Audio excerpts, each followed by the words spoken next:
Ингээд. За тэгэхээр бид нар гидсний микробиомыг бүрэн удирдах, зөв удирдах боломжтой. Өөрөө гидсний эрүүл мэндийг бид нэр зөв хөгжүүлээд явах юм бол тухайн хүүхдийн эрүүл мэндийг бид нэр гартаа авчиж байгаа гэсэн. Хөгжчин ирээдүйд өвчний үндэс суурь нь бага байна гэсэн. Тэгэхээр одоо намайг анхны үгтэй гаргаж байхад 10 хэдэн жилийн өмнө энэ талаар биднэрт одоо ямар ч мэдлэг байхгүй байлаа. За саяхан л гэхэд 4-5 жилийн өмнө ч гэсэн би энэ талаар мэддэггүй байлаа. Үүнээсээ холбоотойгоор олон сөрөг нөлөөнүүдийг боллоо. Хүүхд дээрээ харсан. Тэгээд тэрийгэ засаж явахын тулд бол бид нэр бол ажилдаг үүнтэй холбоотой амжиг үйл ажиллагаа хийжсэн төгтөө та нарын талаар бараг мэдэх бах гэж бодож байна. Тэгэхээр яагаад гидсний эрүүл мэнд гидс бол ерөнхийдөө 100% гидсний экосистемтэй буюу гидсний бичил бүтүүдтэй холбоотой байдаг гидсний эрүүл мэнд. Тэгэхээр энэ гидсний эрүүл мэнд нь бага наснд ямар онцлогтой байдгийг бид нэр яаж анхаарах ёстой юм бэ гэдэг тал дээр би өнөөдөр та бүхэнд гадаагаа. Тэгэхээр та нар бодвол 0-3 насны хүүхдүүдтэй болоод энэ яриаг сонсохыг илүү хүссэн байх гэж бодож байна. За магадгүй энэ үед нь хүүхдээ зөв гидсний хөгжлийг зөв удирдах чадаагүйгээс магадгүй за хүн дээр ярих юм бол аутизм өсөж болно. Дөнгөж төрсэн цагаас хойш над дээр одоо аутист хүүхдүүд нэг бус байна. Тэднээс үндсэн за өөрөөдийн харахад одоо амьдралын түүхийг харахад тэр хүүхдүүд дээр нийтлэг байдаг зүйлүүд нь эхний 6 сартаа антибиотик хэрэглээ маш их хийсэн. Эсвэл байнгын тасралтгүй эхний 2 жил антибиотикийн хооронд явсан. Амьсгалын замын халдвар, бронхит, ларингит туссан гэсэн зөвөрүүд бол маш их байдаг. Энэ антибиотикийн хэрэглээ нь өөрөө гидсний бичил битэнд үнэхээр нөлөөлдөг юу гэдгийг бид нараас харж үзэх хэрэгтэй. Тэгээд энэ маань өөрөө бол яг үнэндээ бол гидсний бичил битэнд нөлөөлдөг үнэтэй холбоотойгоор гидс тархины тэнхлэг дээр маш том асуудал үүснээр гидсний өрсөлдөөнтэй холбоотойгоор нейр инфламмашн эсвэл аутизм шинж тэмдэг. За аутизм биш юм а гэхэд нейродегенератив өвчний янз бүрийн асуудлууд үүсэх боломжтой байдаг. Өнөөдөр Германд би нэг судалгаа харж байхад Германд 10 жилийн өмнө 4 хүүхдийн нэг нь нейродегенератив ямарваа нэгэн асуудалтай гэж мэдрэлийн өвчлийн ямар нэгэн асуудалтай. Өөрөөр хэлбэл тухайн хүүхэд моторын хөгжил хэвийн биш, аль эсвэл оюуны бага зэрэг асуудалтай, сэтгэл айдас төгсөөртэй ч гэдэм уншиж чадахгүй гэдэг юм уу тиймэрхүү зүйлүүд маш их байгаа. Аутизм ч гэдэг юм уу олон асуудлууд бид нартай дунд бол байж идэг. За сүүлийн үед аутизм ADHD энэ гэдэг зүйлүүд маш их болцсон байгаа. Үүний гол шалтгаануудын нэг нь 0-3 наснах гидсний хөгжлийг зөв дэмжиж чадахгүйтэй холбоотой байна. За сүүлийн үед маш их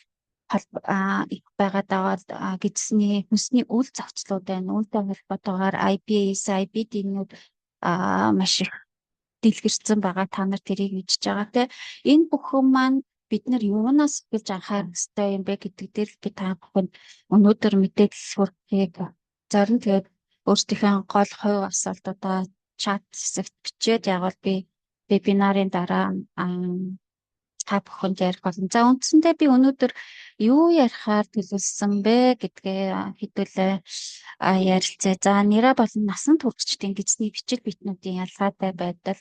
За нэрийн үед ямар бактери илүү чухал байдیں۔ Дээрээс нь гидсний колончлол буюу хүүхдийн гидсний бичил битнүүдийг хөгжүүлэхэд юу чухал гэдгийг. За гидсний бичил битнүүдийн тэнцвэргүй байдалд нөлөөлдөг хүчин зүйлүүд.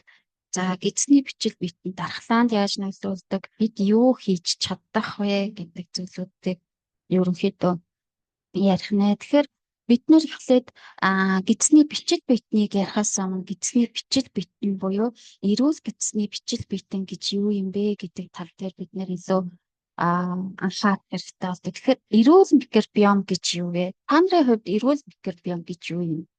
Микробиом өөрөө эрүүл байх ёстой юм уу гэдгийг та нар юу гэж ойлгож байна? Хэлээс ярилцаад явъя. Та нар чатаар бичээд ячаарай.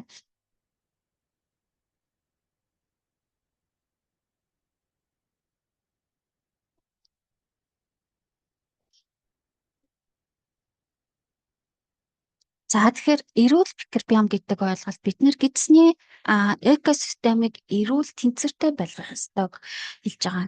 Тэгэхээр экосистем тэнцвэртэй байхаас гадна эзэн бие буюу хосттойгоо одоо биднэртэй одоо миний эзэн дотор байгаа бичил биднүүд хоорондоо тэнцвэртэй байхаас гадна надтай зөв харилцаатай байж миний бие махбодтой зөв харилцаатай байгаа юм бичил биднэрийн тэнцвэрийг л гидсний эрүүл fikir бям гэдэг байгаа. Энэ тохиолдолд гидсний микробиомод эрүүл тэнцвэртэй байж гидсний ханы өргөсөл гидсэнд ямарваа нэгэн өөрчлөлт процессууд байхгүй үүнтэйгээ холбоотойгоор гидстэй холбоотой холбоонууд бол маш зөвгөр хөгжиж бидний бие махбод эрүүл тэнцвэртэй байх нөхцөл үүсчээ. Энэ зурган дээр бол цөөн хідэн тэнхилгүүдийг харуулсан байгаа боловч гидс бол за гидс дархлааны тэнхлэг гидс сэлгэний тэнхлэг гэх тээ. За гидс амны хүндийн тэнхлэг. За цаашлбал гидс нүдний тэнхлэгч гэдэг юм уу. Маш олон зүйлүүдийг бид нар энэ дээр харж болно. Тийм учраас гидсний бичил битнүүд бол зөвхөн гидсэнд авчдаг биш. Бидний бие махбодын эрүүл мэндтэй салшгүй холбоотой байдаг. Ялангуяа тархины эрүүл мэнд, дархлааны эрүүл мэнд 100% бараг гидстэй хамааралтай байдаг. За энэ дархлааны системийн 80% гидсэнд хамаардаг гэж үздэг. Тэгэхээр гидсний системийн 80% гидсэнд оршдог гэж хэлсэн байгаа. За энэ дээр бид нэр дархлын систем гидс хоёрын хоорондын харилцааг бид нэр харуулж байна. За энэ бол гидсний салс бүрхэгчийн дээр гидсний гидсэн туршаа бичил битнүүдээ энэ бичил битнүүдийн сас бүрхөвчийн дор дархлааны эсүүд энэ дархлааны эсүүд яаж энэ бүх дархлын систем гидсний бичил битэн болон түүнээс ялгарч байгаа фермент энзим токсинууд бидний дархлын системд нөлөөлж байгаа зураглалыг би ерөнхийдөө энэ зурагтаа та нарт харуулж энэ зургийг оруулсан байгаа. Тэгэхээр бид нар гидсний эрүүл мэндэ хамгийн зөв тодорхойлохын тулд гидсний микробиомын үндсэн 3 эрүүл шинжийг бид нэр харах хэрэгтэй. Гидсний эрүүл микробиом гэж тэгвэл юу юм бэ гэдгийг бид нэр харсан. Тэгвэл тэнцвэртэй байх гэдэг юм уусаа. Тэнцвэртэй байхын тулд гидсний орчин өөрөө нэгдүгээр гидсний сац бүрхөвч маш их сас бүрхөвч эрүүл байх хэрэгтэй. За гидсний сас бүрхөвч бол энэ цэнхрээр энэ хэсэг орж ирж байна. Сас бүрхөвч эрүүл байх хэрэгтэй. Хоёрдугаарт гидсний нэгт холбоос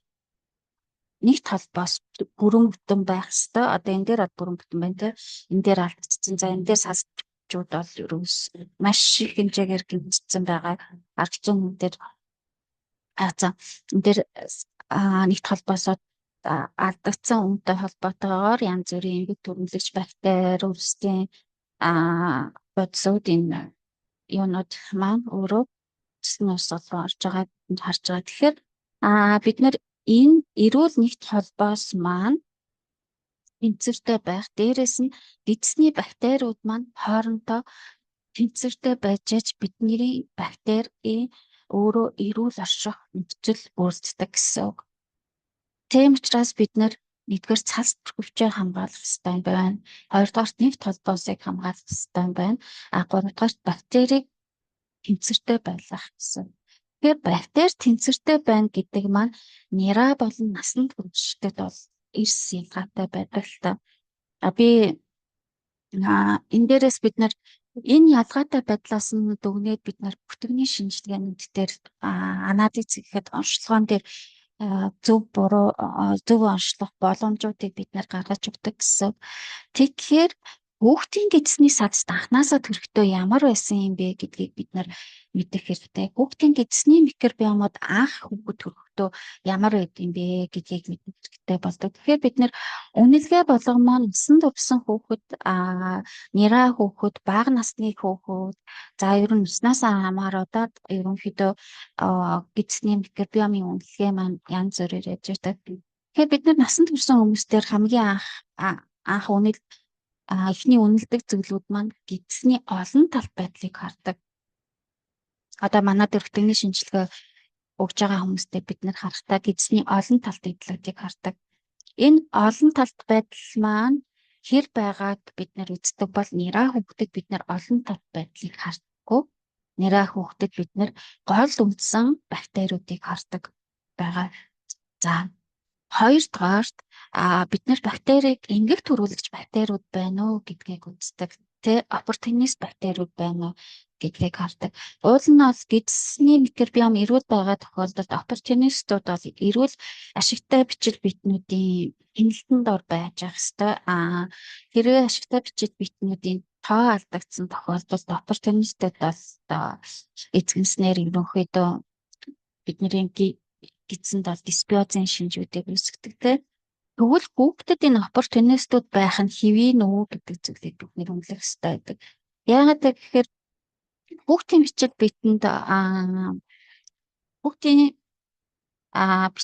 битэнд оппортунистууд тодорхой хэмжээгээр байж идэг. Яагаад тодорхой хэмжээгээр байж идэг гэхээр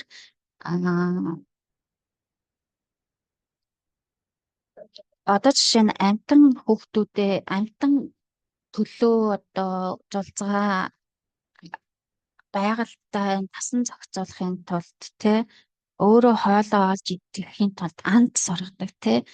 Тэгвэл бидний дархлын системийг хөгжүүлэхийн тулд өөрөө анханасаа оппортунистууд тодорхой хэмжээгээр хүүхдийн гидсний бичил битэнд байж идэг.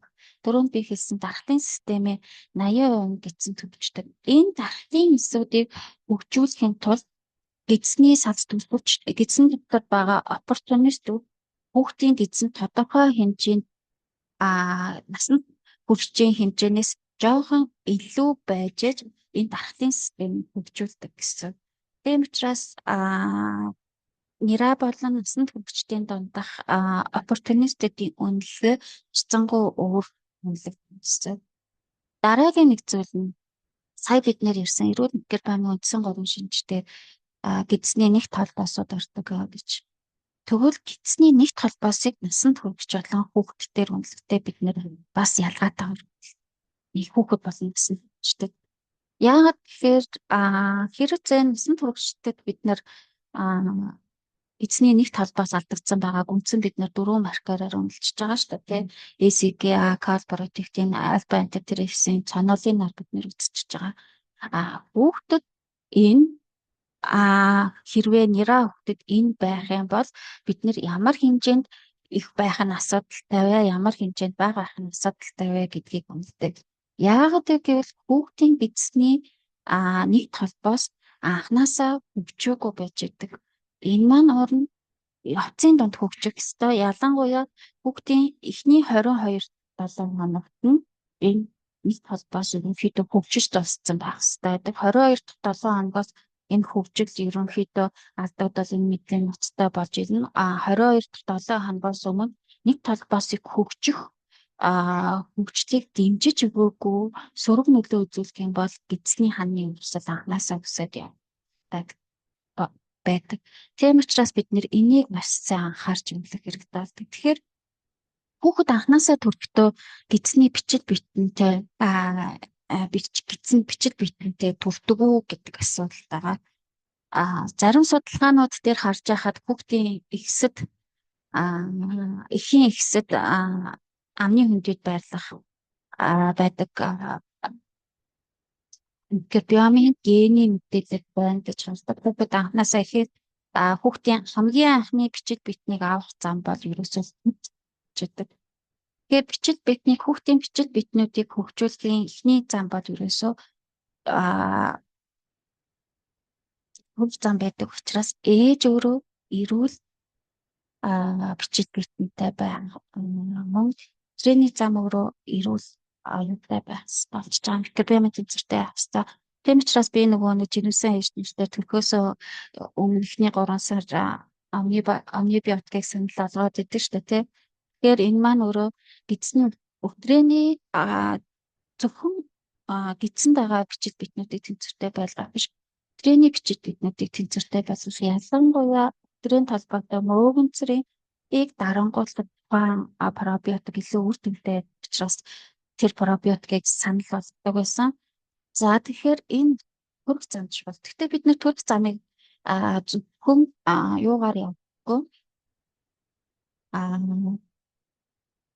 төрөх зам маань өөрөө хоёр янзаар явагдгийг бид мэдж байгаа тийм хийсвэр хагалгаагаар болон яваар төрж байгаа самж байгаа өөрөөр байгалийн чанар төрж байгаа гэдгээ санаарна. Хийсвэр хагалгаагаар хүрж байгаа тохиолдолд харамсалтай фис ерөнхийдөө ашигтай бичил биетэ авдаггүй дандаа эмгэг төрүүлж оппортунистуудыг авдаг байгаа. Тийм учраас энийг бас л бид нэр өмнө нь зохицуулах боломжтой. Яагаад гэвэл заашгүй шаардлагаар хийсвэр хагалгаагаар тохиолдол нь олон. Хэрвээ та хийсвэр хагалгаагаар төлж байгаа тохиолдолд энэ зохицуулгыг яаж хийх вэ гэдэг чинь анханасаа эмчтэйгээ ярилцах зөвлөлдөж энэ зохицуулгыг бид нэр тэнцвэртэй байлгаж явах нь зөв байдаг байгаа. За дараагийн чухал зүйл нь эхний бичил биетнийг авах зүйл ерөөсөн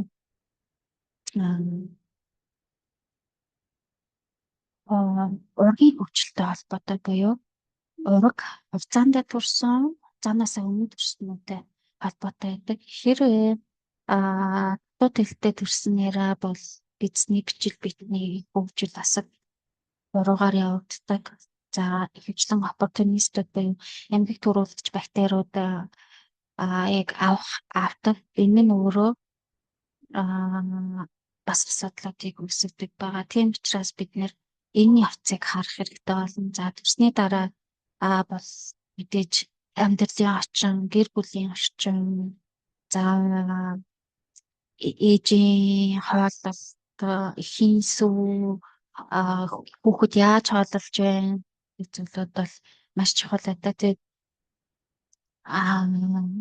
Монголд хийдэггүй болохоос бас бид нар хийдэг шинжилгээ бол байдаг. Энэ юу вэ гэхээр хүүхэд их хоёроос хоёулангаас шинжилгээ аваад эхийн бичил биетнүүдийг хүүхдийн авж байгаа бичил биетнүүд гидсний бичил биетнүүд маань эхээсээ илүү авж гэнэ үү?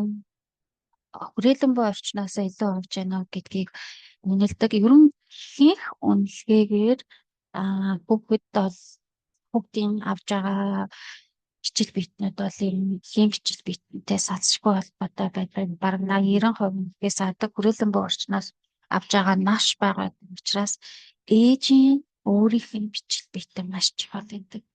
Тийм учраас манайх та нар хийж байгаа бол бид хөөс жирэмслэгээс өмнөх гэр бүлүүдтэй чиглүүл сургалт хийгээд ерөөсөө өчтгөжгүй зарласан юм хүмүүс асуухад би хариу өгөхгүй байгаад байдаг гэсэн. Тэгээ ерөнхийдөө 2026 оноос манайх яг эрүүл хүүхэд гэдэг үндсэн зорилго хийж ингэж бодож байгаа. Үүн дээрээ бид нар манай нэг үйлчлэгээний юу нь болохоор жирэмсэн үеийн ээжийн бичил биетнүүдийг 2 удаагийн шатлалтаагаар үнэлээд яг жирэмсний аль үед нь шинжилгээнүүдийг авах уу. За энэ шинжилгээг авах нь гидсний бичил биетнүүд бол гидсний бичил биетнүүдийг зорилттойгоор зөв тэнцвэрч өгөх. Дээрээс нь хоол хүнсийг зөв тохируулж өгснээр бүгдийн бичил биетнийг эрүүл боломжоор нэгдгээр хангаж өгөх юм гарч байгаа. Дээрээс нь бид нэр дөнгөж төрсөн нэраа хүүхдэд зориулаад шинжилгээнүүдийг бас санал болгож байгаа. Энэ шинжилгээгээр хүүхэд ямар бичил биетнүүд давмгаалсан байна те.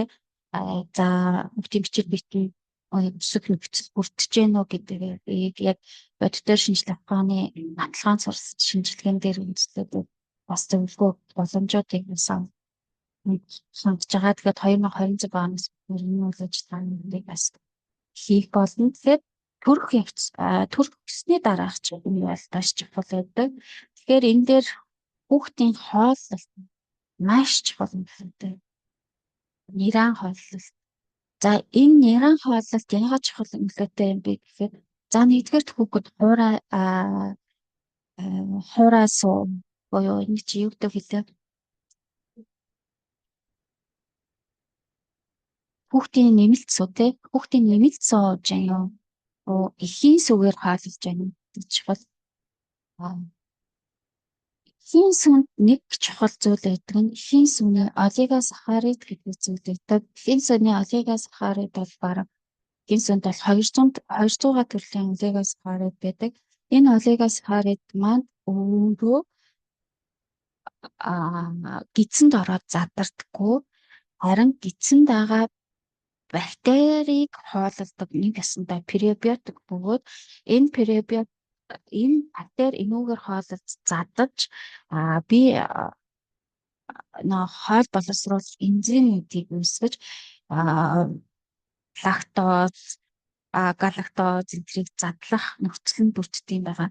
Тэгэхээр энэ бол маш чухал. Дээрээс нь эхийн сүний энэ олигосахаридны за би энийг ярихаас өмнө гидсний үндсэн бичил битнүүдийн тухай ярьчаад энийг ярил та нарт илүү ойлгомжтой байх болов гэж бодож байна. За тэгэхээр эхийн сүгээр хооллож байна уу? Нэмэлт суу ууж байна уу гэдгийг хэлдэг. За нэмэлт суу ууж байгаа тохиолдолд олигосахарид маань байхгүй байгаатай холбоотойгоор гидсний анхны бактери бактерийг тэжээх боломж алдагддаг. Үүнтэй холбоотойгоор дархлын систем бүх зүйл буруугаар нөхцөл болдог явдаг. Тийм учраас биднээс за мэдээж эн чин ээж нар дуртайдаа хүүхдтэй нэмэлт сүү өгөхгүй учраас энийгээ бид нар тэнцвэрчүүлж өгөх зүг байдаг. За дараа нь бол газар зүй орчин ямар юуны санаарж байна гэдэг хамаарна. Эхийн сүү бол маш чухал, эхийн хооллолт маш чухал гэдэг. Яагаад эхийн хооллолт чухал вэ гэхээр яагаад эхийн хооллолт чухал вэ гэхээр олигосахарид маань түрүүн би бифидо бактерийг үүсгэдэг гэж хэлсэн. Бифидо бактерийг тэжээдэг гэж хэлсэн. Бифидо бактерийг тэжээснээр богино гинжит өөхнөгчдийг үүсгэдэг. Богино гинжит өөхнөгчд өсснээрээ дархлын системийг хөгжих боломжийг олгож өгдөг гэсэн. Энэ дархлын системийг бифидо бактери маань хөгжих боломжийг олгож өгдөг гэсэн. Тэгэхээр яаж ээжийн гидсэнд байгаа бичил битэн эхийн сүнд орох вэ гэдэг зүйлүүд орж ирнэ. Тэгэхээр ээжийн гидсэнд байгаа бичил битнүүд нь энэ дендритис нь энэ бичил битнүүдийг гар шиг ингээд бид нэр гараараа юм барьдаг штэ тий. Гараараа барьж байгаа юм шиг дендритисүүд нь бичил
За ажиллаарай. Би нөгөө 3 цаг хүртэл юугаа цагаа тохируулсан байсан. Автоматар зөм солилцлаа. За тэгэхээр аа тийм учраас эхийн боловсролд өөрөө чухал эхийн гэсний эрүүл мэнд чухал учраас бид нар за нэгдүгээр төрхөөс өмнө жирэмсэн болохоос өмнө гэсний эрүүл мэндийг дэмжиж өгөх.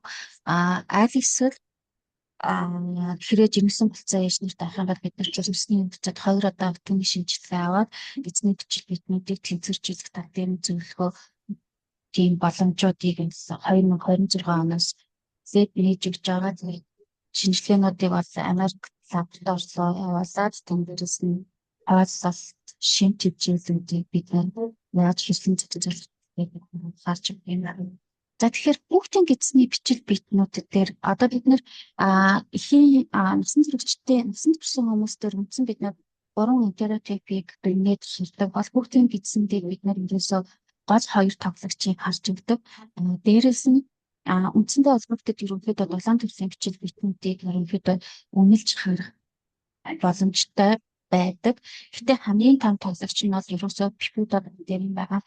Пипуда бактери нэраа хөвгдөд хамгийн чухал бичил битэн бол пипуда бактери байдаг. Тэгээ бид нар пипуда бактерийг үндсэн 4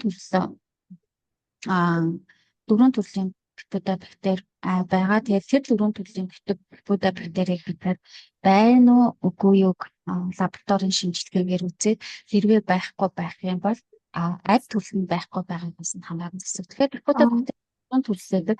Энэ пипуда бактери ямар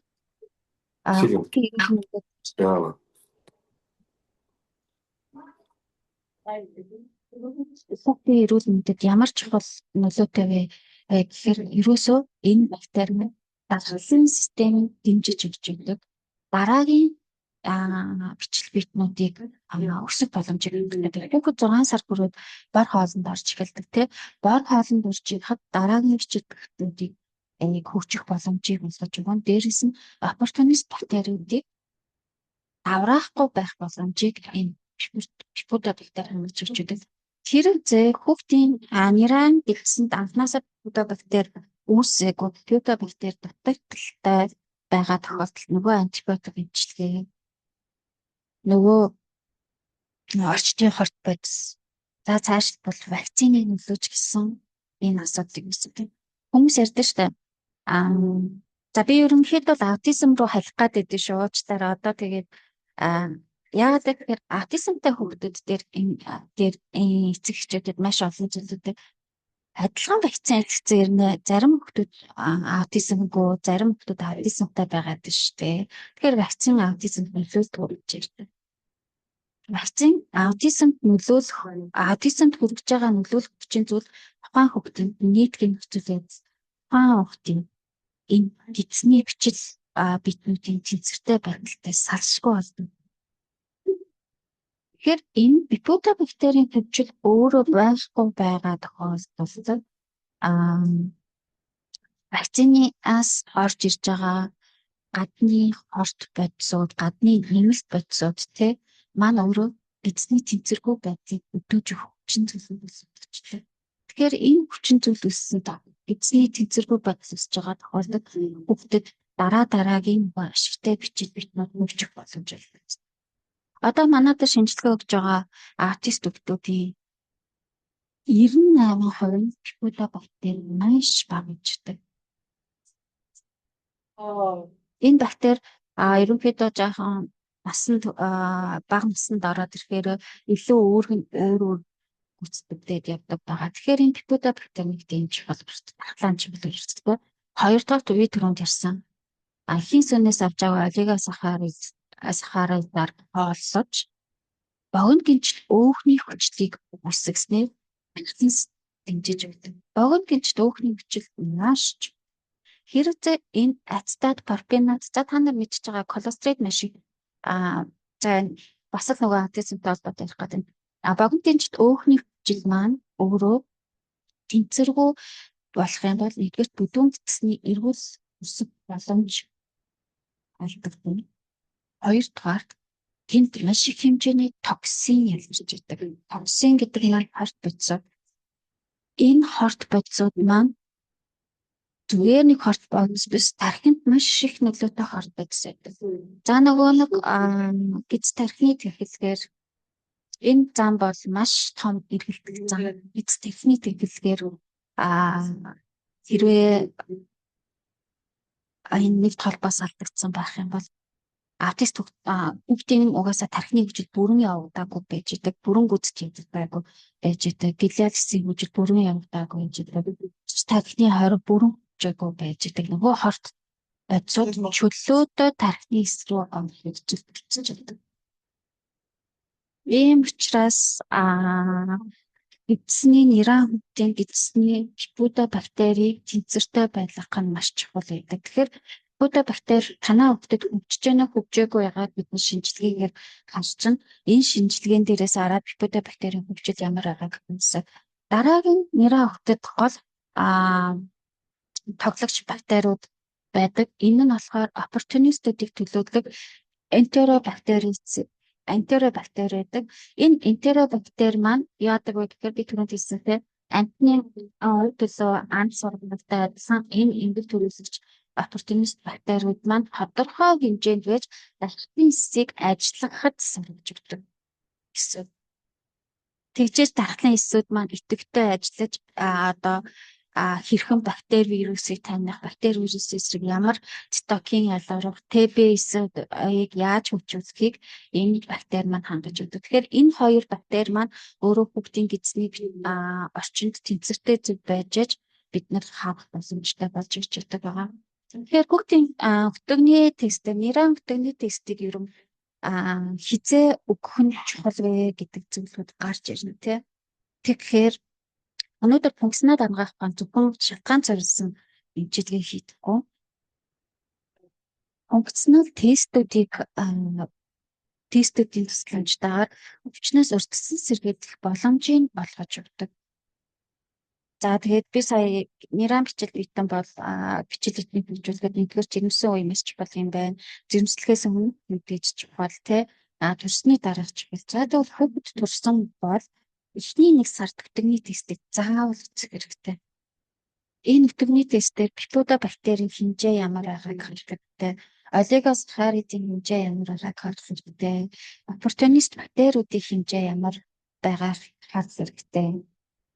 Ингэжээж бид нэр юунуудыг хүүхдийн бактерийг ямар бактериар зөв тижээх вэ? Ээж нь ямар төрлийн хоол идэх нь чухал вэ? Эхийн сүүнээс авж байгаа олигосахарид үнэхээр энэ хүүхдэд нөлөөлж бактерид нөлөөлж гэнэ үү гэдгийг нарийн боломжтой болж ирж байгаа. Тэгэхээр эхний нэг сар маш чухал. За эхний сар чухал. За эхний 6 сар ингээ явсны дараа 6 сартаас бор хоолнд орж ирж байдаг. Бор хоолнд орж ирж байгаа тохиолдолд бид нар юуг анхаарах хэрэгтэй?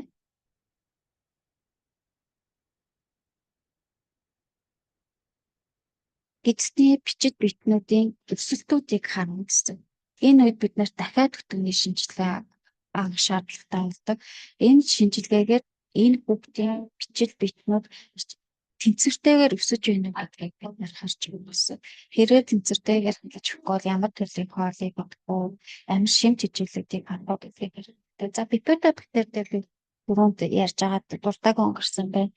Шимт хичээл гипода бактеритай маш чухал холбоотой байна. Би нэг YouTube дээр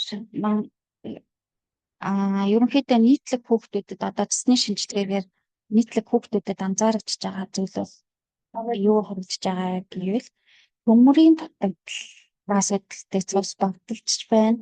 Витамин B12-ийн дутагдaltaй цус багталж байгааг хараад байгаа. Энэ хүүхдүүд гэдэг маань ерөөсөө 0-3 насны надаас цэмлэхөө авч байгаа хүүхдүүдийн цусны ерөнхий шинжилгээнд дээр гарч байгаа нийтлэг дутагдaltaй гэдэг байна. Тэгэхээр гипода бактери хүүхэд хичээл битэн анханасаа зөв хөгжиж байгаа тохиолдолд гидсэн ч гэсэн B12, витамин К зөв хөгжих боломж нь витамин К зөв хөгжих биш шүү. Уучлаарай. Зөв нийлэгдэх боломж нь хөгжиж байдаг. Витамин B12 маш чухал. Гэтэл 0-3 насны над дээр үзүүлж байгаа бүх бүгд витамин B12-ын байгаад байгаа байхгүй. Тэгэхээр энийг бид нар маш нарийн анхаарч үзэх хэрэгтэй болно. Өөрөөр хэлбэл Бактерийн тэнцвэргүй бодол маань за нэгдүгээр хоол боловсруулах үйл ажиллагааг авдаг шинэ тэжээлийн дутагдалд оруулахаас гадна хичээл битнүүд маань өөрөө бидний бие дагаа шинэ тэжээлийг үүсгэдэг энэ процессыг холбогдуулждаг учраас хүүхэд анханасаа шинэ тэжээлийн дутагдалтай байдаг. Эцэг эхчүүд ерөөсөө мэддэхгүй юм зүйлүүдэг. Хүүхдээ шинэ тэжээлийн дутагдалт орсноо мэдрэхгүй. Яагаад гэхээр над дээр нэг ээж зөвлөгөө шинжилгээ өгсөн. Тэгээд тэр ээж дээр хүүхд нь бага ангийн хүүхдээсэн тэг шинжилгээ өгөөд би ингээ хүүхдээ үзүүлмээр байна гэдэг. Би тухайн үед нь жирийн өсөж явж байсан хүүхдээсэн болохоор нэг яагаад би чамд зөвлөгөө өгчөө шинжилгээ гэж гисэн зөвлөгөө өгчий хоёлаа ингээд явъя шинжилгээ манай шинжилгээ мэдчих юм те шүү дээ. Ийм үнэтэй юм чинь би яахгүй шинжилгээ өгөхгүй байсан ч болно шүү дээ. Тэр шинжилгээнийхээ мөнгөөр хоёлаа эмчилгээгээ хийчих гэсэн. Заавал өгнө гэсээр өгсөн. Гэтэл тэнс шинжилгээнд дээр бид нэлээд одоо асуудлыг тэр бүгд дээр харж ирсэн. Нэгдүгээр тэр бүтэд автоиммуны өвчин үүсэж байна. За бидний энэ өөрөө эцэргүй бодолтой бактери хөгжилт дутуу байх, оппортунистед хит их байх. За бусад одоо бактериоидс, бациллийн төрлийн бактериуд гэдэг маань өөрөө тэнцвэргүй байгаа тохиолдолд дархлын систем буруу ажилладаг, дархлын систем дутуу ажилладаг, инфлюенza ажилладаг, үүнтэй холбоотойгоор автоиммуны өвчнүүд үүсдэг. Цэлиак. За сүүлийн үед уншилтай хүмүүс маш их гарч ирж байгаа те янз бүрийн автоиммуны өвчнүүд маш их гарч байгаа. Энэ бүхэн бол өсвөл гэдэгтэй байдаг. Өнөөдөр танаа 0-3 настай хүүхдүүд ямар нэгэн харшил дагуул глютин өсвөл өдөгч хүнсүүдийг юм бол заавал засах хэрэгтэй. Тэгэхээр та нар энэгээр үр дүнг амсан глютинийг хэрэгтэй сүг гэсэн хэрэгтэй. Энэ хоёрыг хасаад хүүхдэд хооллоод байх юм бол хооллож харшлын заврууд нь шүү. Бид нэр шууд л имчилгээл те юу сайн байна гэдгийг харахад юун дээр нь бас нийлгэл те эсвэл амрын кодэд нөгөө юмнуудын нэрээр амар найрцаагаач бид нар сайн харж авч чадахгүй байгаа шүү дээ те. Тэрний оронд ээж өөрөө хооллоод зохицуулаад хүүхэд хооллоод зохицуулаад хэмээн үүртэнтэй. Тэгээд тэр хүүхэд дээр ер нь бол автоиммуны өвчин байсан, эзний хааны өргөсөл байсан, тэгээд байсан. Тэгээд эцэг эхчүүд өөрсдөө мэддэг. Ерөнхийдөө эзний өргөсөл байгаа хүүхдүүд маань ямарваа нэгэн байдлаар жингийн асуудалтай байж идэг. Нэг бол тарган, нэг бол урамхай. Эсвэл бол ерөнхийдөө зогссон байна. Нөгөө хүүхдийг харсан манай 5 настай хүүхдээс бараг 7-8 5 настай хүүхдээс жижигхэн байсан. Хүүхд чинь юу жижиг юм гэсэн чинь харин сүүлийн үед хараад байхаар ингээ хүүхд нэгэн жижигхэн байгаад байна.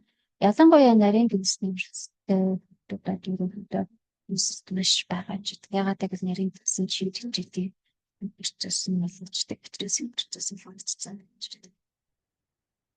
Энэ зүйлийг бид нэр ерөнхийдөө маш сайн харж харах хэрэгтэй болдог. Тэгээд хүүхдээ бага хоолнд байх үед бага хоолнд аваад шинжлэх уур хүмүүс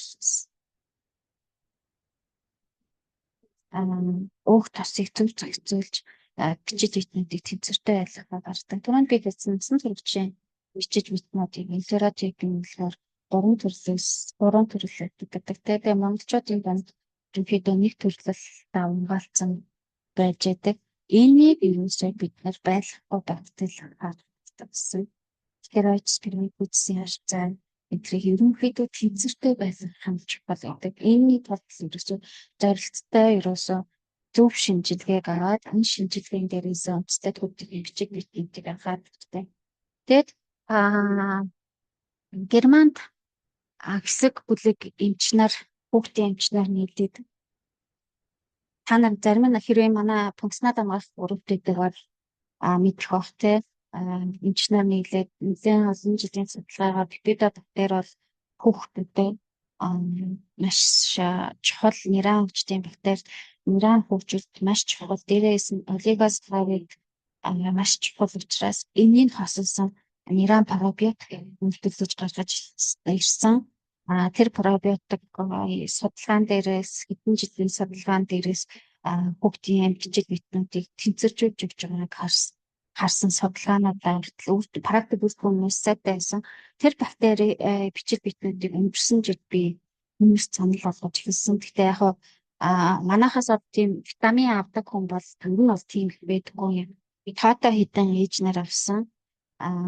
Ер нь бол надад бол өөртөө бол надтай байн харилцаатай байдаг хүмүүс бол ер нь бол шууд хэлж байгаа. Миний хувьд бол тэр бактерийг бол тонорт зөвлөн хэрэглэх хэрэгтэй ямар бичил битнийг өгч чадахгүй байгаа вэ гэдэг дээр анхаарал. Хоёрт нь гэвэл онибиотикийн панда гэдэг бактери байдаг, бичил битэн байдаг. Энэ маш чухал байдаг. Энэ бичил битнийг бид нар бас хүүхдийн бичил битнийг зөв хөгжүүлэх яадаг. Энэ бичил битнийг зөв хэрэглэхийг бас санал болгож олно. Гуравт нь гэвэл бидний эзний бичил бит нөлөөлдөг хамгийн том хүчин зүйл бол антибиотик гэдэг. Түрүүнд хэлсэнтэй ниран гидс өөрөө анханасаа нэгт холбоос хөгжөөгүй байт юм байна. Цас хөвчин хөвжөөгүй байт юм байна. Олон төрлийн бичил битний байдгүй. Ийм байхад нь антибиотик хэрэглэх бол ерөөсөө л нэг аль тус нэмж байгаатай адилхан байдаг учраас хэрэг антибиотик хэрэглэсэн тохиолдолд заавал бичил битнүүдийг зөв хэрэгтэй болдог. Тэхийн тулд дахиад л нөгөө шинжилгээгээ өгөх шаардлагатай болох хэмжээнд хүрдэг байгаа. Ийм учраас миний зүгээс хэлэхэд хэрэг жирэмслэгээр төлөвлөж байгаа бол эхлээд гидсээ эргүүл болгоо. Яг гидсээ үнэхээр таны гидс эрүүл ээ нү гэдгийг шалгаад асуудал байх юм бол гидсээ эрүүл болоо. Хоёрдугаар жинсний явцад гидсний эргэлмүүдийг гартаа байр. Гуравдугаар төрсний дараа ч гэсэн энэ хяналтаа ерөөсөө алдуулахгүй байх юм бол хүүхдийн эхний 3 жилд бол гидсний бичил битнийг зөв хөгжүүлэх өрөөн боломжтой бөгөөд дархлын систем үнэхээр сайн ажиллана. Нэг хүн манайхаас ниран пробиотик авчаад дүүтэй авч гисэн байлээ. Дүүгийнхээ хүүхдэд авч өгөө гэсэн чинь тэр хүүхд нь 3 сараа ууж дуусчаад ууж дууснаас 1 сарын дараанаас ерөнхийдөө халдар авч эхэлсэн гэж байгаа. Гэтэ халдар авсан гэсэн хурдан идэгцэн дархлын систем сайн ажилласан гэж ярьж байгаа. Ууж авах хавцад бол ерөнхийдөө гэрийнх нь халдартай байсан ч гэсэн тэр халдарууд бол ерөөсөө маш өвчтэй хүүхдийг одоо өвдөлтөлийн имлэг төдөлтлийн тариа оруулах хэмжээнд хүртэл өгдөгөө гэж байна. Тэгэхээр бид нэр хүүхдтэй бактери сонгож байгаа бол одоо миний сонголт зогсоогоо заавалжгүй бол биш. Гэхдээ та нар пиподобактери байна уу гэдгийг заавал харах хэрэгтэй. Пиподобактери байхтай энэ 4 төрлийн пиподобактери байхыг харах хэрэгтэй. Пиподобактери инфантис маш чухал бактери. Ялангуяа энэ бактери байгааг та нар шалгаж ээж хүүхдтэй пробиотикийг авч хэрэгтэй. Тэгэхээр магадгүй манай хүүхэд 0-3 насны хүүхэд пробиотик уух нь зөв үү гэдэг асуудал гарч ирэх баг тий. Яагаад энэ ирүүлж байгаа хүүхдээ пробиотик уух гэдэг нь уусч байна. Тэгэхээр нэгдүгээр та нар түрүүний үнэлсэн үнэлгээнүүдийг харах хэрэгтэй. За танаа хүүхэд яаж төрсөн, хэдэн мэдээлэлтэй төрсөн, дараа нь ямар замаар төрсөн, төд зам нь ямар байсан.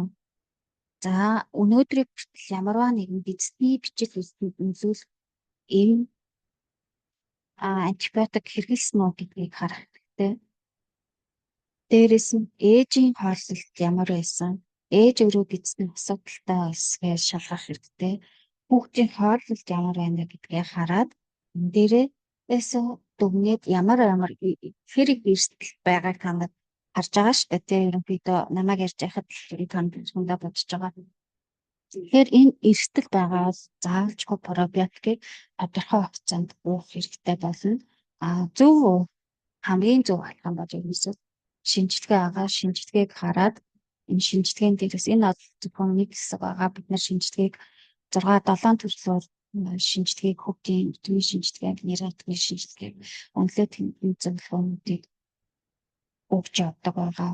Тэгэхээр энэ шинжилгээг хамгийн зөв хийгээд манайхад гэхдээ энэ хүүхдэд гэхэд бифидобактерийн садлаад нэлээд садалтайгаа гарч байгаа ч тий хэрэгцээ за олигосакаридаас ашигтай байж чадахгүй. Энэ байдал хэрвээ давмгай үргэлжлээд явах юм бол энэ дээр бол нэлээд нейробизнес мэдрэлийн өс асуудалтай автомийн хэмжээс асуудалтай энэ байгаа учраас бид гидсний бүтээгний шинжилгээгээр зөвхөн энэ тухайн хүүхдэд ямар пробиотик ямар хааллалтай цагтаас биш тухайн хүүхдийн эрүүл мэндийг 100% боломжтой юм байгаа. Тийм учраас та нар боломжтой байх юм бол хүүхдийн бичил битний шинжилгээг өгөөд зөв тэнцвэржүүлээд явах нь дээр маш том бүрэн риск гэж бодож байна. Тэгэхээр өнөөдрийн эрүүл мэнд бол ерөөсөө хэлбэг нөлөөлдөг биш. Энийг та надад хэрэгтэй. Энэ өөрөө эпигенетик нөлөөнд байж байгаа.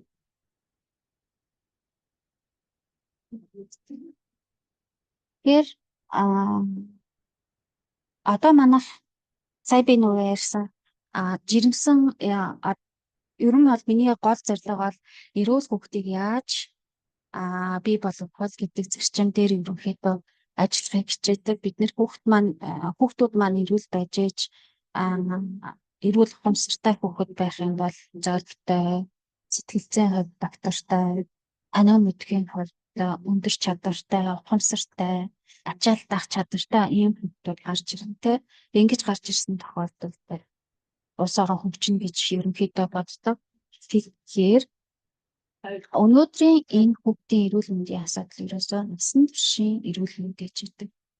0-3 насны энэ гидсний микробиомын хөгжил тэр хүүхдийн насан туршийн эрүүл мэндэд хамаарч байна. Гидсний бичил биетэнд байх генетикийн мэдээлэл өнөөдөр бидний эпигенетик хэлж өгдөг. Маш гадартай. Өнөөдөр хүүхэд одоо жишээ нь түрүүнд би нэг хүүхдтэй жишээ ялгаад ирсэнтэй нэлээд асуудалтай эсвэл тэр хүүхэд харахад энгийн хүчийг хөгжиж байгаа танаа мэдгүй хувьд аутизмтай хүүхдтэй харьцуулахад энгийн хүүхд шиг хөгжиж байгаа боловч хэдхэн жилийн дараа хэн шижнэр өвчлөх эрсдэлтэй за насан туршийн ханаа Альцгеймер деменцээр хүртэл маш өндөр байгаа. Тэгэхээр өнөөдрийн хүүхдийн эхний 3 жилийн эрүүл мэнд бол өсөж ирсэн гэсэн юм ойлгох хэрэгтэй. Тэнд бид анхаарал зөв болсоо. Гэтэл бид нар өнөөдөр хүүхдүүдээр гидс дүүрч байна. Тэг гидс дүүрэмт нь одоо янз бүрийн аргууд хэрэглэж байгаа харагддаг тий. Тэр бол өнөөдрийн гидс дүүрэн өнөөдрийн тэр хүүхдийн уул жамш за өөрөө арилгах биш. Бүхэлдэн бид нар харж энэ гидсний бичиж бид тэнцвэртэй хөгжиж байна гэдгийг хэлж байгаа. Одоо чи намайг анх хүүхдэд төрүүлж байхад 10 хэдэн жилийн өмнө төрүүлж байхад манайд за тийм гидсний дүүрэн гэдэг асуудал байдаг байсан. Тэгэхээр ийм гидсний дүүрэнг бол сүүлийн үед бүр асар их хөгжсөн. Тэгээ манай аянд бол беби колик бол бүр юм штэ. Байх хэвээр үзэг болтлоо ингээд хөгжсөн байгаа. Энэ бол ерөөсөө бичиж битний тэнцвэр хүрээлэн буй орчин юм байдаг. Тэгэхээр хүрээлэн буй орчин маш чухал байдаг. Бид нар бол бидний бичил битнүүд ч гэсэн байгалийн жанр цаг хугацааны хавцантаас хувирж байгаа.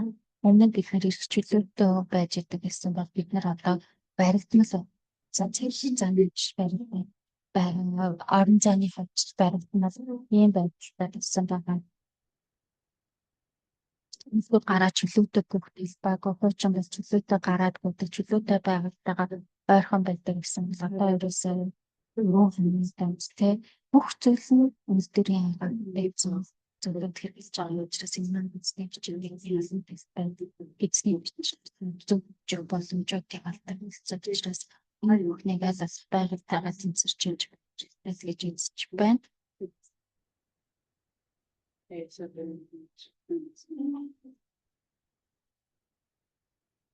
За ингээд ерөнхийдөө нөгөө миний ярихыг гэсэн зүйлүүд одоо дууслаад хамраас асуух зүйл би асуух юм байлаа. Хэдүүл өнөөдрийн вебинарыг дуусгая гэж бодож байна.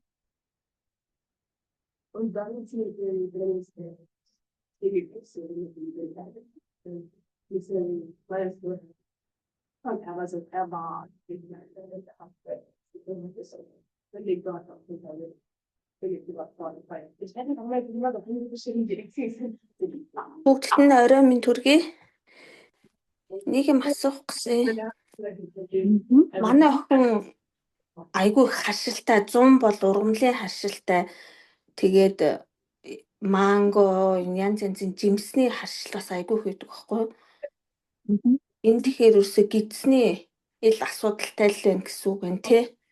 Чиний different гэсэн. Эхний тооллолтоосаа тэгэхээр танай хүүхэд өөрөө хэдэн настай вэ гэж чинь өөрөө мэдчих бол хэдэн настай юм бэ? 8 настай. 8 настай хүүхэд бол юмсан төрсөн хүүхдийн шинжилгээнүүдийг шаардлагатай болно л доо. Тэн дээр анхаарал гидсэнд нь анхаарал шинжилгээ хүмүүсийн мэдлэг яг гидсийн нэрвэлжлэх юм бол ерөөсөө хүчтэй асуудал болцоо алга болсон гэсэн. Би тэгтээ олон хүнд зөвлөгөө өгөх болохоор ерөөсөн надад бол тийм имчилгээний олон туршлага байхгүй. Тэгтээ ямар ч гэсэн хоёр хашилтай бод нэг нь псироцтай гэсэн нэг нь бас 8 настай хашилтай гэсэн. Тэр хоёр дээр манайхаас эзний багц аваад сауктууд бол хашилтай асуудал псироцтай бүхэн баг 2 жилийн псироц асуудал тэр нарцсан байгаа. Тэгэхээр миний бодлоор шинжилгээгээр юм имчилгээ хийн гэдэг нь жоохон биш. Харанхуй одоо бингодж байгаатай ялгаагүй байдаг. Боломжтой бол шинжилгээ өгөөд тэр шинжилгээгээ бид нар маш сайн анхаарч явах юм бол болно гэсэн. Тэгээд арьс бол 100% микробиомуудтай холбоотой байдаг. 100% хүүхдийн арьсны та нар анзаарах юм бол хүүхдийн харшид дандаа ээж аавыгаа дагж яадаг. Ээж нь харшилтай, аав нь харшилтай байхад хүүхэд харшилтай л гэдэг тийм. Энэ харшид үүсгдэг бактериуд тэр стаминыг задлж чаддаггүй бактериуд өөрөө шиг байгаатай холбоотойгоор хүүхэд харшилтай байдаг байхгүй. Тэгэхээр энэ бактериудыг тэнцвэртэй чухалтай юм.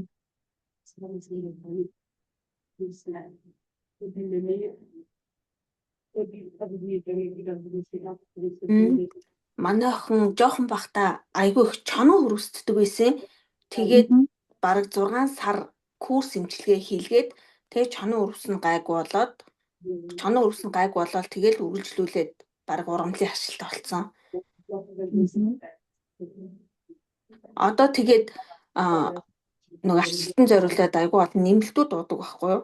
Flaxseed oil, тэгээд D-витамин, ашигтай бактери, цайр гэх мэтийн янз янзын дуудیں۔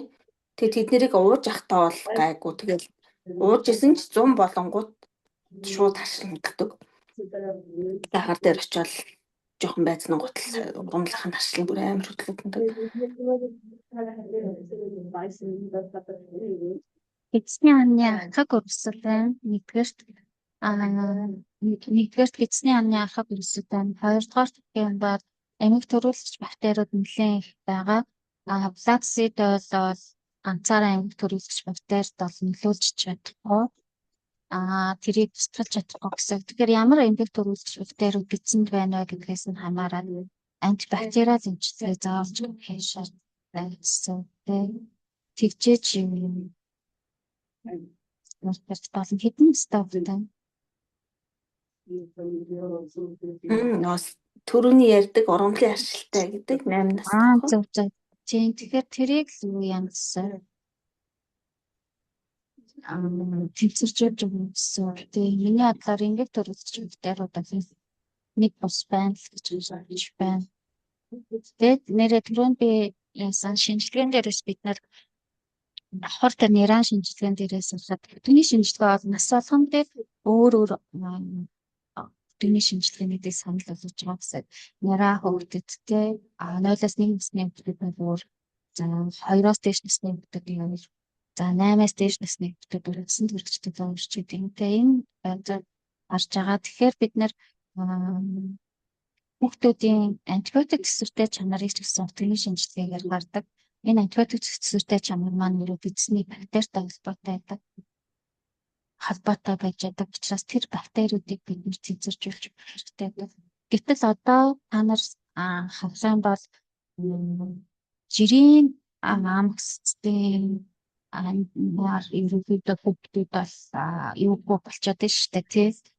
Ихтер эсрэг эмчилгээнд үр дүнгээ олцоод байгаа шүү дээ тий. Маш хүчтэй антибиотикуудыг хэрэглэдэг болсон байгаа. Энийг бас дүрмэд үзэх юм бол гидсний бактериудын хэмжээтэй хэрэглэгдсэн төрөл байна.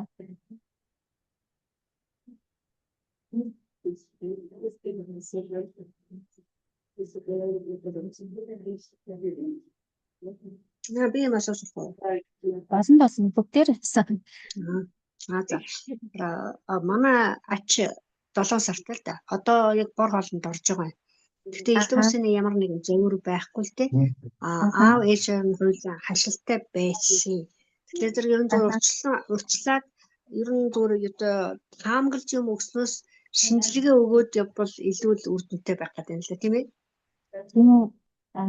Ер нь бол шинжилгээнд дээрээс хараад танаа хүүхдийн гидсний хөгжил гидсний бичил битний хөгжил хэр зөв явагдаж байгааг харна гэсэн. Гидсний бичил битний хөгжил тодорхой үе шатуудаар явагддаг байхгүй. Би сая нарийн ярьсангүй. Тэрээс тэр хөгжлийг зөв дэмжих нь чухал. Тэр хөгжил дэмжиж гэнэ үү тэр хөгжил танаа хүүхдэд хэр явж байгааг бид нэ шинжилгээгээр үнэлээд тэн дээр нь тохиолдоод яачих. Гэтэл одоо нэг асуудал нь штэ. Хүнсний үл цогцлууд гэдэг зүйлүүд гарч ирж байгаа. Энэ хүнсний үл цогцлууд маань ерөнхийдөө гидсний ханы архаг урсад байгаа дардлын эсийн буруу үйл ажиллагааг илэрхийлээд байгаа шүү дээ. Тийм учраас бор хоолнд орж байгаа миний бодлоор заавал шинжилгээ өгөөд ямар хоолуудыг зөв үдэж тэнцвэржүүлэх үү гэдгээ мэдсэн маш чухал гэж бодож байна. Уунадаа нэг хүүхд нярайн хоол тэгэл тэндээс л санаа аваад хоол өгчл байгаа л да. Тэгвэл зүгээр хамгийн түрүүнд юу ячаал шинжилгээ өгөөл тэгээд явал илүү л одоо юу юм бэ да тий үр дүнтэй. Тийм маш үр дүнтэй. Яагаад гэвэл бид ч өөрөө шинжлэх ухааны нотолгоон цэвэрлсэн байгаа. Яг энэ хүүхдийн гидсний бичил бүтнүүдийг судалсан зөвхөн энэгээр дагнсан лабораторид бид нар шинжилгээнүүдийг явуулахаар болсон байгаа. Тэгээд тэр шинжилгээнийг хийсэн тийм. Шинжилгээгээд яаж өгдгөө одоо бид нар жишээлбэл одоо ээж автаа би яриад юу байх гэдэг юм л дээ. Энэ шинжилгээг манайх одоо он гараад авдаг бол манайх эхний шинжилгээ 2 сараас явах. 1 сард шинжилгээ явах. 2 сард явна. Тэгээд шинжилгээ явах үеэр бид нэр зар тавиад явна. Тэгээд манай Монголд байгаа эмч ерөнхийдөө зааварчлаад явчихна. За талархлаа маш их айтаахан одоо зүм одоо мэдээлэл олж авлаа. Би өөрөө ч юм сая дагд юм аа гэдэг зүм нөгөө вебинарт нь оролцохгүй л хэдий одоо нөгөө нэг юу ч гэсэн одоо бас ачтаас анхаарал тавьж юунд оролцсон юм уу маш айтаахан мэдээлэл тийм мэдээлэл авлаа. Би хүүхд одоо би харж байгаа хамгийн гол нь тэгэл нөгөө хүүхд дээр л анхаарал тавихгүй байхгүй юу. Тэгээс одоо зүгээр яг би нэлээд мэралог гэсэн. Одоо яг зүгээр хөдөлгөөний нэгсээд жоохон шуугдчих байна л да. За талархлаа. Тэгээ эргээд яг он гараад 2 сард холбогдё. Талархлаа. За.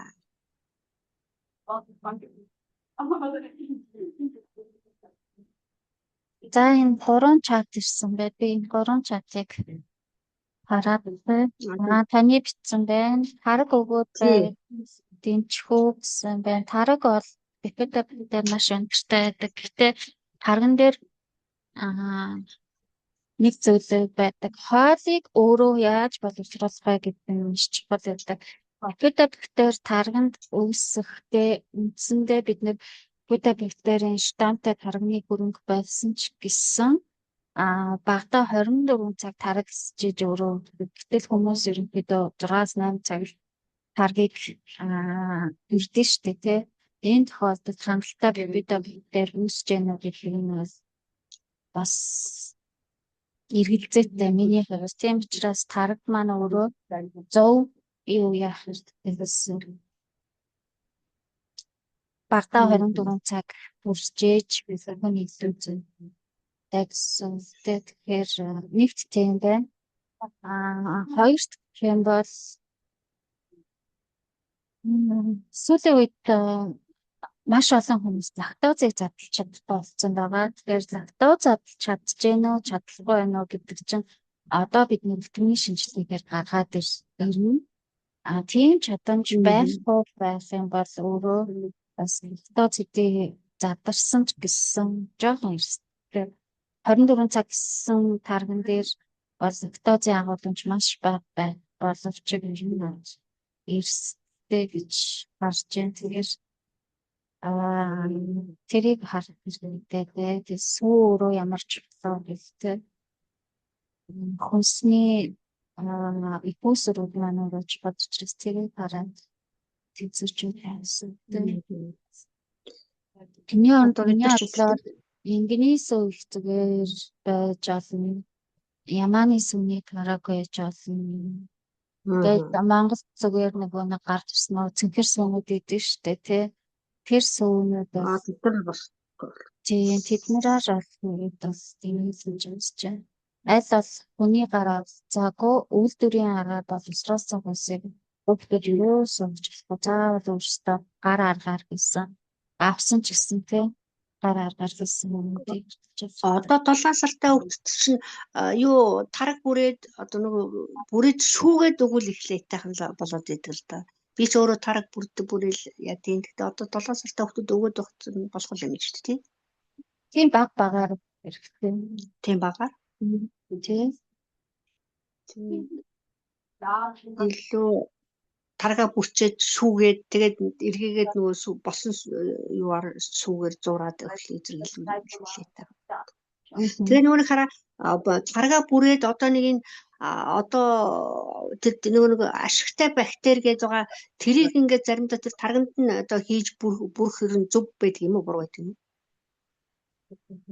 Та хүний гидсний гэцэл бодлоос хамаартай.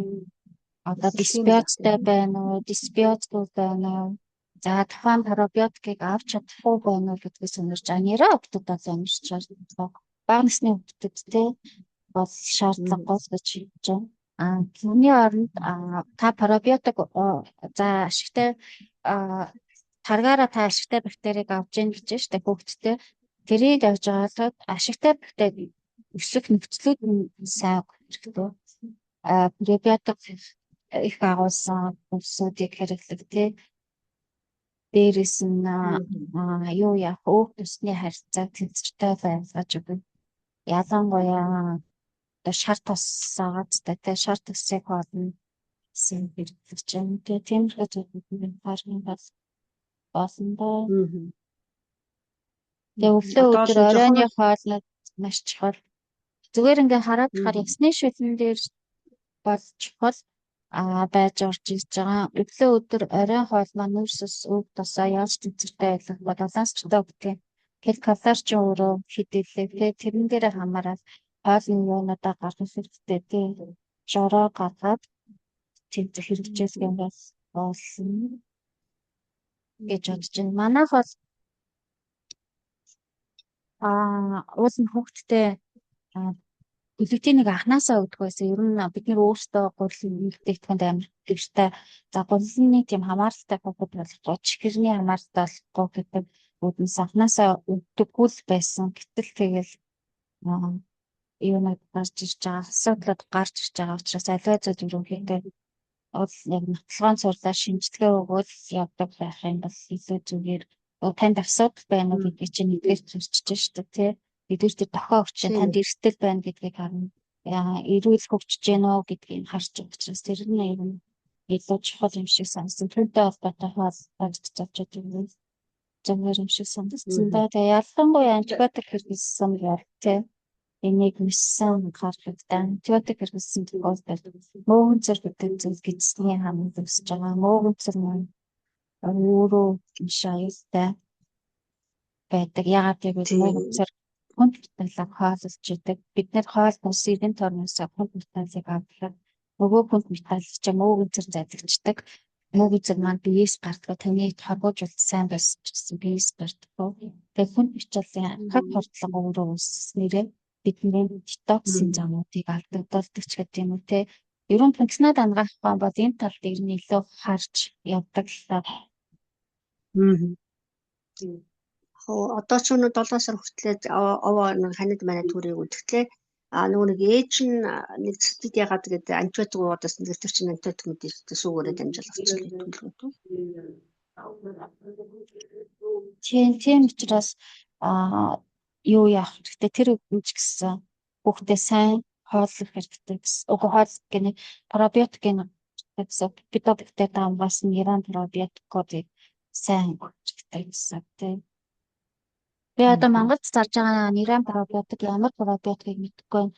Dad Pro гэдэг зүйлүүд их рекламадад байгаа харагдтiin. Тэгээ би найслаа нь бол яг хараагүй байна. Үндсэндээ бол бидний өнөөдрийн 7 сартай хүүхэд ч 8 настай хүүхэд ч тийм энэ үгдийн гидсний эрүүл мэнд бол ерөөсөө үр татах үеэс гэсэн. Тэр үр татахаас өмнө үеэс нэлдэг гэсэн. Үр татах явцад цэгод өсөж байгаа өсөж явах эцэг эхээс гений мэдээлэл аваа. Тэр гений мэдээллээс чинь тэр ген ургийн хөгжил явагдаж байгаа ч эсвэл хуваагдаж хөгжиж байгаа. Тэр маш чухал учраас ээж аав өөрөө л 100% эрүүл байхад хэрэгтэй. Би дахиад бас нэг юм асууя. Одоо нөгөө хөрсөнд суурилсан ачтай бактери гэл байгаа шүү дээ. Сибо бактери гэл байгаад идэв шүү дээ. Та мэдгүй тэрнийг. Хөрснөөс зэтэсийн төрлийн бактериуд тийм. Тэрнийг зөвхөн сиботой одоо нэг шүрэмтгий гоожмтгой гэзнээ сиботой хүнлэх хэрэглэх үү? Зүгээр энгийн хөвгт хэрэглэж болох уу?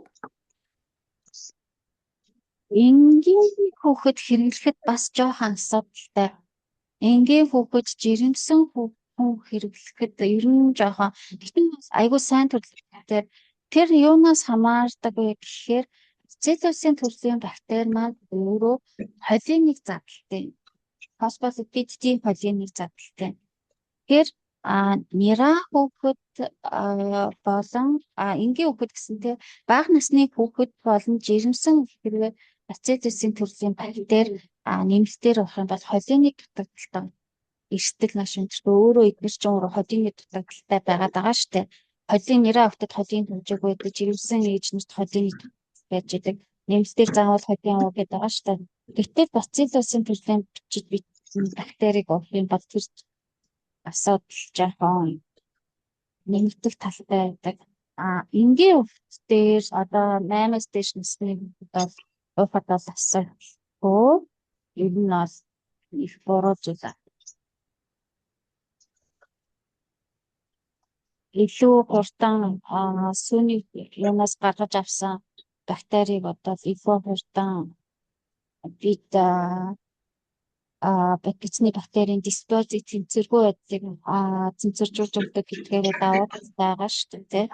Гэтэ яг ч утсаа аль төрлийн бактерийг холсон холмог бактери нөгөө л гидсний бактерийн цэнцэрч байдлуудыг харна гэсэн тийм. Тэгжээч бага насны хүүхдүүд бол ерөөсөө бүгд хэрэггүй бэлцээд ирсэн.